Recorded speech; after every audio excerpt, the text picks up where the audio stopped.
Red red బుగ్గే red సిగ్గే red sex Y Z చూసా. మీ నాన్న ఇచ్చిన వాటిలో నీకు బాగా నచ్చేది ఏంటిది బేబీ? బిర్యానీ. అందుకే తిని డ్రమ్ములాగా తయారయ్యావు.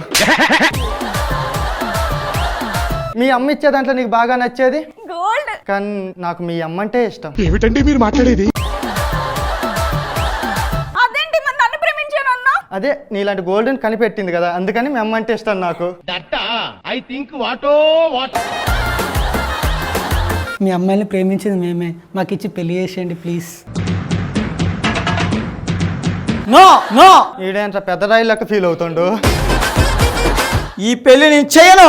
నేనేదో మీ పిల్లాన్ని ఇచ్చి పెళ్లి చేయమన్నట్టు ఫీల్ అవుతారేంటండి? మీ కూతుర్నేగా ఈ మంది. అసలు నీకు ప్రేమ గురించి తెలుసారా? ప్రేమ గురించి తెలుసా?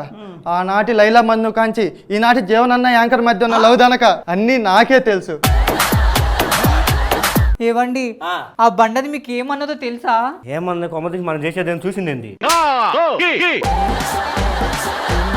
ఆటోకైనా మీటర్ ఉంటది కానీ మీకు అందండి.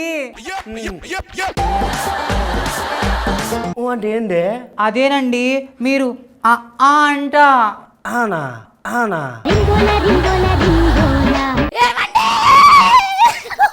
అది మిమ్మల్ని అది చెప్పు ఏమంది? దాల్చగాడన్నదండి.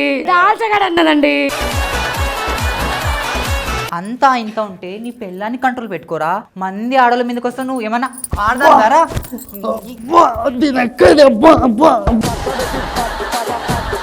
నా మొగుని కొడితే నీ మొగుని నేను కొట్టాలేను అనుకుంటున్నా.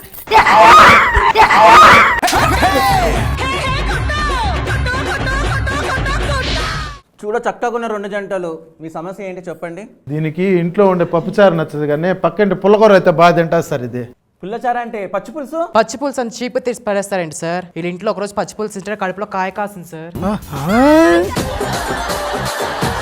పచ్చి పులుసు అంటున్నా. 5 సంవత్సరాలుగా వాళ్ళ ఇంట్లో పచ్చి పులుసు తింటున్నానే. పుల్లకాయ కదా, వంకాయ కూడా కాయలేదు ఇక్కడ.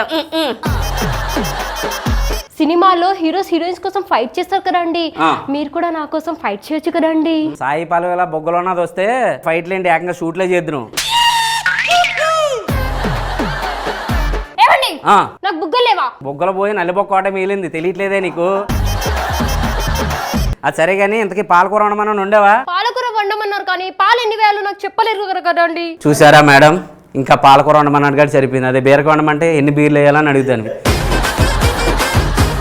టీమ్ లీడర్ కి డైరెక్టర్ కి తేడా ఏంటండి? టీమ్ లీడర్ టీంలోకి ఒక అమ్మాయిని తీసుకోవాలనుకుంటే అన్నం లేకపోయినా సరే టాలెంట్ ఉంటే తీసేసుకుంటాడు. మరి డైరెక్టర్ టాలెంట్ లేకపోయినా సరే అన్నం ఉంటే తీసేసుకుంటాడు. ఏమంటే నరేంద్ర అయ్యో జెన్యున్గా ఒప్పేసుకుంటున్నాడు ఆయన. ప్రతి మగర్ సక్సెస్ వెనకాల ఒక ఆడది ఉంటది అంటారు, అది నిజమేనా? అది నిజమేనే, కానీ అది ఒకప్పుడు. ఇప్పుడు ప్రతి మగాడి సమాధి వెనక ఒక ఆడది ఉంటుంది. చాలే, మీరు కూడా ఒక చేయలేదా? ఒకటెక్కడ 100 ఎక్కడే? 1కి 100కి మధ్యలో 99 ఉన్నాయే.